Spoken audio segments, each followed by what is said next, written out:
Sebelumnya, sudah diceritakan Oh Jisoo dan Baek Gyuri saling bekerja sama guna melanjutkan bisnis ekstrimnya itu. Namun nampaknya tindakan Oh Ji saat menyelamatkan Min-hye malah menjadi petaka, di mana kini para polisi mulai mencium keberadaan prostitusi ilegal tersebut. So, inilah kelanjutan dari Extracurricular Part kedua. Kedok mereka akan terbongkar, Gyuri mencoba meyakinkan Detektif Lee untuk pergi. Namun upayanya gagal, akhirnya mereka menguping pembicaraan itu dari luar. Detektif Lee menampilkan rekaman CCTV dari motel dan bertanya kepada Min-hye siapa yang ada di sana. Saat menyebutkan tanggal 28 Maret, Oh Ji menyadari bahwa itu adalah hari di mana dia menelpon polisi untuk menyelamatkan Min-hye. Keputusannya itu ternyata membuat masalah ini semakin rumit. Oh Ji khawatir Min-hye akan membeberkan semuanya, termasuk aplikasi yang dia gunakan untuk bekerja. Akhirnya Oh Ji masuk ke dalam ruangan itu dan membuat beberapa keributan. Meskipun gagal, untungnya Gyuri berhasil membuat keluhan palsu ke kantor polisi yang membuat Detektif Lee dimarahi atasannya dan terpaksa pergi dari situ. Karena kejadian itu, Gyuri memperingati Oh Ji untuk memecat Min-hye dari bisnis ini. Menyamar sebagai paman, Oh Ji memecat Min-hye dan meminta Tuan Lee yang ada di tempat untuk mereset ulang handphone dan mengambil gelangnya. Di sekolah, Detektif Lee yang kepo menelpon Min-hye dan membujuknya untuk berbicara. Di saat yang sama, Oh Ji memperhatikan Min-hye dari kejauhan. Namun Kitayang menyadari hal itu mengira bahwa Oh Ji akan merebut Min-hye darinya. Kitayang membawa Oh Ji ke suatu tempat dan memukulinya. Dia juga bertanya kenapa Min-hye diinterogasi polisi. Tentu saja Oh Ji tidak bisa mengatakannya. Tak lama dari itu, Min-hye dan Gyuri datang. Mengetahui rahasia mereka sedang terancam, Gyuri berakting seolah interogasi itu disebabkan karena Min-hye mencuri sebuah kristal. Untungnya Min-hye paham dengan kode itu karena dia juga tidak mau kasusnya terbongkar. Akhirnya dia mengiyakan perkataan Gyuri dan berkata dia mencuri kristal itu untuk Kitae. Setelah itu Min-hye menganggap bahwa Oh Ji sudah mengetahui kasus prostitusinya. Di sudut pandang Min-hye, Oh Ji itu terlihat sangat peduli kepadanya karena terus berusaha menutupi kasusnya dari khalayak umum. Padahal Oh Ji hanya melindungi dirinya sendiri.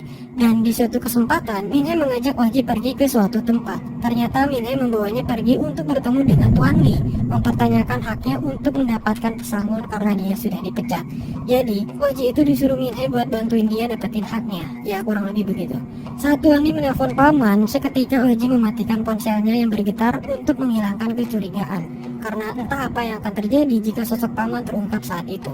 Di lain tempat, Taerim yang sedang bekerja berada dalam masalah. Dia diikat oleh ketua gangster bernama Dayo yang mengira bahwa Taerim itu selingkuhan calon istrinya. Dia mengira Taerim adalah lelaki yang dipesan calon istrinya untuk mantap-mantap. Tapi ternyata mereka salah sasaran. Kemudian Dayo bertanya siapa mucikarinya. Taerim pun datang menghampiri Tuan Lee karena hanya dia yang bisa diandalkan saat itu. Menyadari ada yang tidak beres, Tuan Lee meninggalkan pesan kepada paman bahwa lokasi bisnis mereka harus pindah. Di saat yang sama, Gyuri melihat para PSK keluar dari grup chat. Gyuri panik dan bertanya-tanya apa yang sebenarnya sedang terjadi. Kembali ke Tuan Lee, dia memeriksa keadaan di luar. Sayangnya anak buah Dayol mengeroyoknya. Min-hye dan Oh Ji pun terpaksa harus meninggalkannya. Meskipun berhasil menusuk beberapa di antara mereka, namun jumlahnya terlalu banyak dan Tuan Lee jadi kewalahan. Akhirnya dia disuntik dengan sesuatu yang beracun yang kemudian punggungnya dibacok oleh Dayol. Merasa bertanggung jawab, Oh Ji mengorbankan dirinya untuk menyelamatkan Tuan Lee dan Min-hye. Sayangnya, dia tidak sempat melarikan diri. Lebih parah lagi, Dayol mengetahui bahwa dialah bos atau sosok paman yang bertanggung jawab dari semua masalah ini. Dayol pun membawa Oh Ji untuk dieksekusi. Sementara itu, Min-hye dan Tuan Lee bersembunyi. Karena tidak ada pilihan lain, Min-hye menelpon Detektif Lee untuk datang dan menyelamatkan mereka. Singkat cerita, Min-hye dan Tuan Lee dibawa ke rumah sakit. Tapi dia trauma dan tidak berkata apapun termasuk Oh Ji yang masih berada di TKP. Saat Gyuri tiba di rumah sakit, dia menyadari apa yang sedang terjadi. Di tempat karaoke milik Dayol, Oh Ji siap untuk dieksekusi. Untung saja, Mi Jung, calon istrinya Dayol, datang. Dia berkata bahwa dirinya belum pernah melihat Oh Ji sebelumnya. Menyadari ada sesuatu yang aneh, Dayol dan anak buahnya duduk bersama Oh Ji dan bertanya siapa sebenarnya dia. Akhirnya Oh Ji mengakui kebenaran mengenai bisnisnya sebagai perantara dan memberikan jasa keamanan bagi para PSK-nya melalui sebuah aplikasi online. Mendengar hal itu, Dayol yang juga seorang germo atau mucikari mempertimbangkan kembali kehadiran Oh Ji karena sistem online seperti itu terlihat menguntungkan bagi dirinya. Akhirnya Oh Ji menelpon paman, yang dimana dengan sigap Gyuri mengambil peran itu sekarang.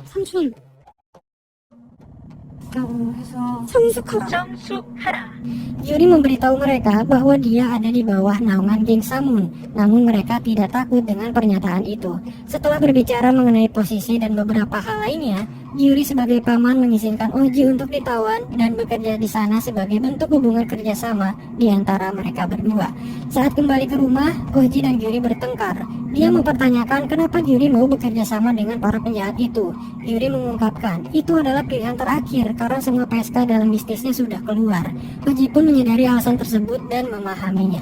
Kembali ke rumah sakit, Minhe duduk bersama Tuan Lee saat dia pulih. Oji datang dan memberitahunya untuk tidak mengatakan apapun kepada polisi perihal pekerjaannya itu.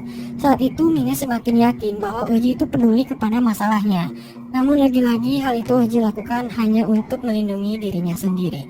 Esoknya, Tuan Lee terbangun dan meminta Minhe mengambil ponsel miliknya di mobil.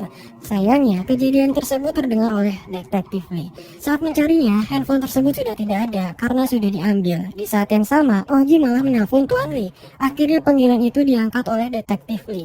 Tak lama dari itu, Minhe mengirimkan pesan bahwa handphone Tuan Lee saat ini ada di polisi. Kemudian Oji terdiam dan berpikir. Saat detektif Lee bertanya, Oji kaget dan menjatuhkan handphonenya. Yuri datang mencoba meyakinkan bahwa mereka akan baik-baik saja. Karena kejadian itu, detektif Lee semakin bertanya-tanya apa hubungan antara Minhe dan Tuan Lee. Karena di antara mereka tidak ada hubungan kerabat sama sekali. Akhirnya dia membuat teori bahwa ini adalah skema perdagangan seks. Kembali ke Yuri, dia berkata pilihannya tinggal dua, pergi menemui para penjahat atau kabur sejauh mungkin. Namun Oji mengira Yuri meremehkan situasi tersebut. Dia juga beranggapan bahwa Yuri akan meninggalkannya saat dalam keadaan sulit seperti itu. Merasa perjuangannya tidak dianggap, Yuri bergegas keluar dan berkata, akan kutangani para penjahat itu. Disitulah Yuri membuktikan keseriusannya untuk berada di sisi Oji. Setelah itu, series ini mundur tepat di 1 tahun yang lalu. Saat itu Oji disiksa oleh para perundung. Mereka memukul dan mengambil uangnya. Untungnya Tuan Lee datang dan menyelamatkannya.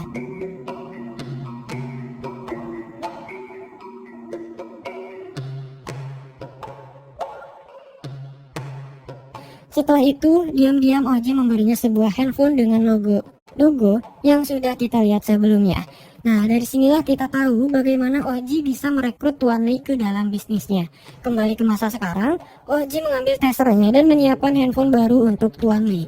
Setelah itu, Oji pergi mengunjungi Tuan Lee di rumah sakit. Di sana dia bertemu Minhe yang kemudian mengajaknya keluar. Minhe sedikit bercerita mengenai masalahnya. Dia bingung apakah seharusnya dia mengakui kebenaran ini kepada polisi atau tidak. Oji menakuti Minhe, jika dia membeberkan masalah ini, dia bakal kena masalah terutama oleh bosnya, yang dimana itu adalah Oji sendiri. Minhe pun takut dan akhirnya bungkam lagi. Sementara itu, Yuri di sekolah dihadapkan dengan Jitai. Nampaknya dia sudah mengetahui masalah Minhe selama ini. Dia terus bertanya, apakah Yuri tahu sesuatu mengenai kencan berbayar yang melibatkan pacarnya itu. Namun Yuri tetap tenang dan berpura-pura tidak tahu. Tapi saat dia pergi, Yuri terlihat jelas dia sangat khawatir. Di kantor polisi, walaupun sudah dilarang oleh atasannya, detektif Lee tetap kekeh dia akan mengusut tuntas masalah ini. Dia meminta 2 orang sipir untuk mengikutinya ke rumah sakit di mana Tuan Lee dirawat. Di saat yang sama, Kitai menyuruh anteknya mencari tahu ke setiap penyedia jasa kencan online untuk mengetahui di mana Minhe bekerja. Kembali ke rumah sakit, Tuan Lee bangun dan memberitahu Oji bahwa kejadian yang menimpa mereka hanyalah kesialan.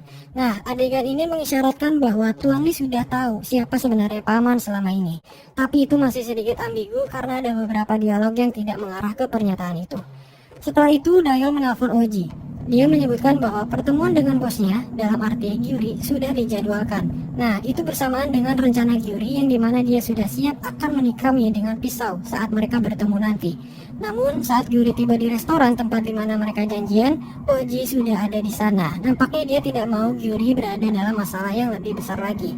Di sana, Oji juga berkata bahwa bosnya, Yuri, berhalangan untuk hadir. Yuri yang terlanjur masuk berpura-pura menjadi pelayan. Setelah pergi, dia menguping sedikit pembicaraan mereka, di mana Dayo menyuruh Oji berhenti sekolah dan fokus bekerja untuknya. Setelah itu, Dayo menitipkan sebuah hadiah untuk paman. Hadiah itu sudah diberi pelacak sebelumnya, karena Dayo ingin melihat sosok paman yang misterius itu. Kembali ke rumah sakit, kedua polisi yang datang menemui Tuan Lee berhasil dikalahkan.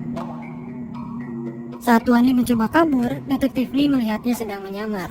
Saat dikejar, Tuan Lee sudah berada di dalam lift bersamaan dengan Min-hye yang sudah menunggunya di sana, dan mereka pun berhasil kabur. Di sebuah halte, Oji dan Gyuri terdiam menyadari mereka dalam masalah yang sangat besar.